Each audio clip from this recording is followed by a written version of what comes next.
6월 28일 월요일 조깅을 전파한 사람 1960년대 시카고의 대표 지역지인 시카고 트리뷴에 이런 기사가 실린 적이 있습니다.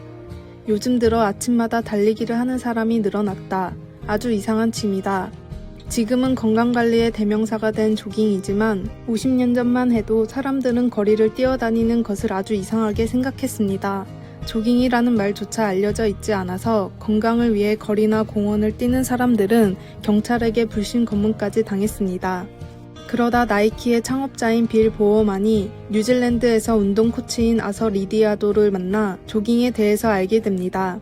조깅이 사업 확장에 큰 기회라고 생각한 그는 미국에 돌아와 바로 조깅을 대대적으로 홍보했습니다. 각종 언론의 전문가들의 의견과 실험 결과를 실어 사람들에게 조깅을 알렸고 연예인들을 활용해 적극 홍보했습니다. 그리고 불신검문을 당하지 않게 조깅을 하고 있다는 티를 낼 수 있는 트레이닝복을 만들었고 이내 조깅화까지 만들었습니다. 심지어 당시 건강을 위해 이산화탄소 농도가 낮은 저녁에 하던 조깅을 더 안전한 아침에 하도록 유도하는 운동까지 했습니다. 결국 한 사업가의 열정이 전 미국의 조깅을 문화처럼 퍼뜨렸고 지금은 전 세계에서 그대로 문화를 따라 조깅을 하고 있게 됐습니다. 우리 몸에 좋다는 이유로 다방면으로 연구하고 시간을 쓰는 것이 사람입니다. 이와 같이 영혼 구원에도 마음을 쓰고 있는지 되돌아봐야 할 것 같습니다. 모든 사람에게 꼭 필요한 구원을 시대의 문화와 코드에 맞는 방법으로 전하기 위해 고민하고 노력하면 어떨까요? 오늘의 말씀. 이르시되 내가 은혜 베풀 때에 너에게 듣고 구원의 날에 너를 도왔다 하셨으니 보라 지금은 은혜 받을 만한 때요. 보라 지금은 구원의 날이로다. 고린도후서 6장 2절. 오늘의 찬송 285장 주의 말씀 받은 그날. 오늘의 만나. 주님 복음 전파에 대한 참을 수 없는 열정을 갖게 하소서. 일상에서 복음을 전할 수 있는 방법을 고민해 봅시다.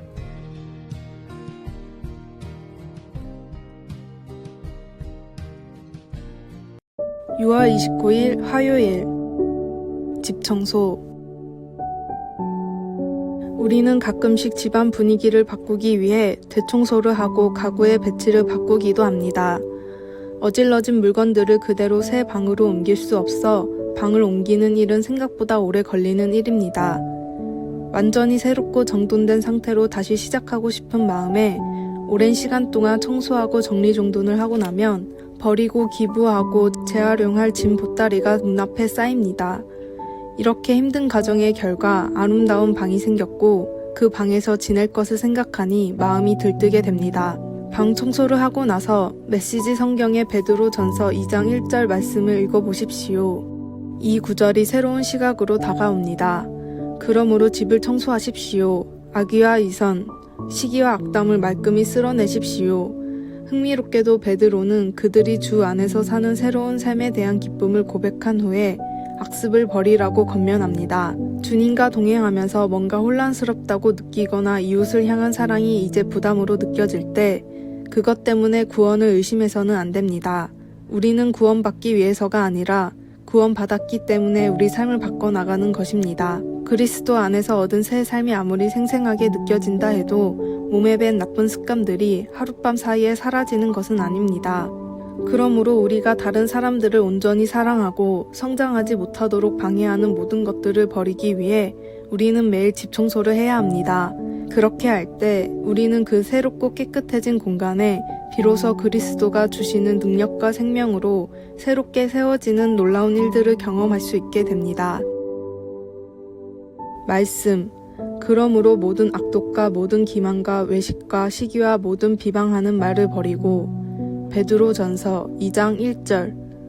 찬송 436장. 나 이제 주님의 새 생명 얻음무. 기도. 우리 주 예수님을 통해 우리 안에 세우시는 새로운 삶에 감사드립니다.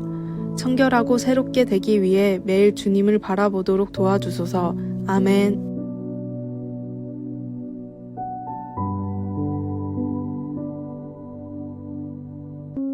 6월 30일 수요일 진짜 보물. 훌륭한 이야기꾼인 앤소니 드 멜로 신부가 어느 피정 모임에서 했던 이야기입니다. 한 수도자가 마을을 지나는데 누군가가 기다렸다는 듯 달려와 넙죽 절하며 말했습니다. 선생님이 갖고 계신 것 중에 가장 값진 보물을 제게 주십시오. 그게 무슨 소리요? 물었더니 어젯밤 꿈에 하나님께서 나타나 내일 아침 동네 어귀에 나가면 한 사람을 만날 텐데 그에게 부탁하면 가장 값진 선물을 얻을 수 있다고 말씀하셨다는 것이었습니다. 수도자는 지고 가던 보따리에서 휘황찬란하게 빛나는 커다란 다이아몬드를 꺼냈습니다. 아, 이걸 정말 제게 주시는 겁니까? 그렇소. 오다가 주운 것인데 수도하는 내게는 별로 필요치 않은 것이니 당신이 가지시오. 그 사람은 다이아몬드를 받아들고 신이 나서 집으로 돌아왔습니다. 그런데 무언가 마음이 편치 않았습니다.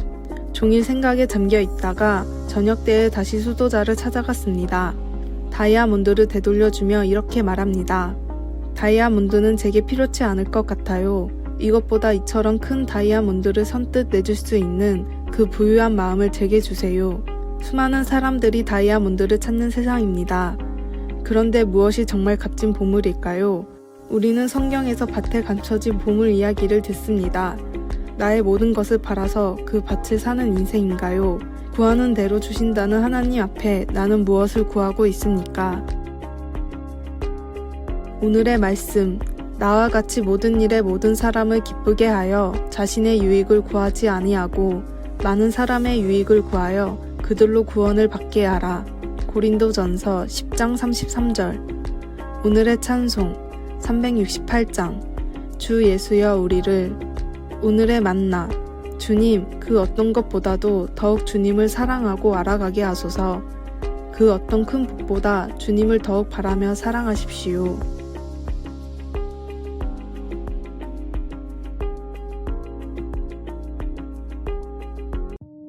(7월 1일) 목요일. 하나님 아버지의 돌보심. 유리창에 부딪혀 사고를 당하는 새들이 종종 있습니다. 파닥거리고 있는 새를 발견하면 우리는 마음이 아픕니다. 연약한 새를 꼭 돕고 싶은 마음도 생깁니다. 마태복음 10장에서 예수님은 앞에 놓인 위험에 대해 제자들에게 경고하시면서 그들을 위로하시려고 참새를 보살피시는 하나님 아버지에 대해 말씀하셨습니다. 그러고는 12제자에게 지시하시며 더러운 귀신을 쫓아내며 모든 병과 모든 약한 것을 고치는 권능을 주셨습니다. 그렇게 할 수 있는 능력이 제자들에게 대단하게 보였을지 모르지만 통치자나 자신들의 가족, 그리고 함정에 빠뜨리려는 악한 자들을 비롯한 많은 사람들이 그들을 대적하게 될 것이었습니다. 그런 뒤 예수님은 10장 29절에서 31절에서 제자들에게 절대로 하나님의 돌보심에서 벗어나지 않을 것이므로 어떤 일을 만나든지 두려워하지 말라고 말씀하셨습니다. 예수님은 참새 2마리가 한 아사리온에 팔리지 않느냐, 그러나 너희 아버지께서 허락하지 아니하시면 그 하나도 땅에 떨어지지 아니하리라. 두려워하지 말라. 너희는 많은 참새보다 귀하니라. 라고 하셨습니다.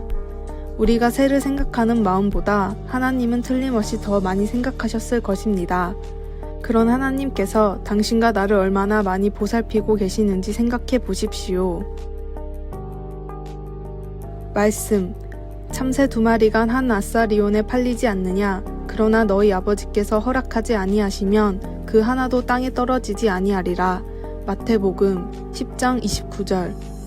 찬송 382장. 너 근심 걱정 말아라.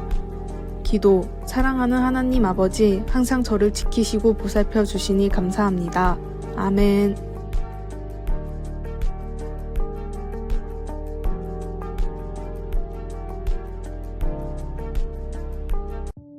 (7월 2일) 금요일. 더 큰 목소리.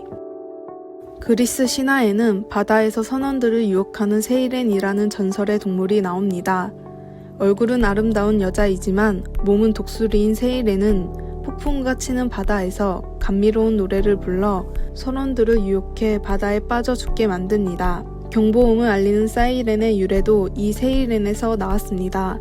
세이렌은 카프리스 섬과 세이레스 섬을 지나는 해협에서 항상 출몰했는데 이곳을 지나는 선원들은 기도 막아보고 의지로 이겨내려고 힘도 내봤지만 버틸 수 있던 사람은 한 명도 없었습니다. 그러나 유일하게 음악가인 오르페우스가 탄 배의 선원들은 유혹에 넘어가지 않고 무사히 해협을 건넜습니다. 타고난 성량이 좋았던 오르페우스는 세이렌의 노래가 들리자 곧 배전으로 나왔습니다. 그리고 있는 힘을 다해 목청을 높여 노래를 불렀습니다. 오르페우스의 우렁찬 성량이 세이렌의 유혹의 소리를 뒤덮었고 그 결과 배에 탄 선원들까지 무사히 해협을 건널 수 있었던 것입니다. 세상을 살아가는 그리스도인들에게도 유혹의 소리가 계속해서 들려옵니다. 때로는 그 소리에 귀를 막고 이기려고 노력도 해보지만 그럼에도 버티기 힘들 때가 많습니다. 그러나 우리에게 하나님이 주신 진리의 말씀이 있습니다. 세상의 유혹이 찾아올 때면 진리의 말씀을 더 크게 선포하십시오.